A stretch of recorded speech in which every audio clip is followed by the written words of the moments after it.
Ang sabi daw, ang love daw ay parang kape. Pag mainit ang pagmamahalan, bawat pag-ihip mo, nananamnam mo yung sarap at tamang timpla.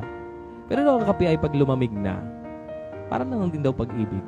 Minsan isang lagok na lang, tapos minsan nga itinatapon mo pa pag may tira. Di ba? Kaya dapat daw, keep the love burning. Di ba? Di ba?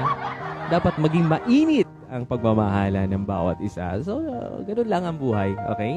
At sa lahat po ng hindi in love at nasasaktan dyan, dahil nakikita nila yung kanilang mga minamahal na mayroon din mahal na iba. Aray ko, sakit naman noon.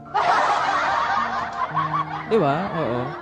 Yung tipong gustong-gusto mo siya pero hindi kanya gusto. Di ba ang hirap noon, ano? Aray na paps, sabi. Diba? So, keep the love burning. Okay? Maging mainit. Magliliyab ang puso. Diba? Ikaw man ay single at sasapit na naman ang Pasko pero wala ka pa rin jowa. Okay lang yan, diba? Oo. Sabi nga, lagyan natin ng pagtitiwala lagi sa Panginoon. Diba? Love comes in mysterious ways and in the right time.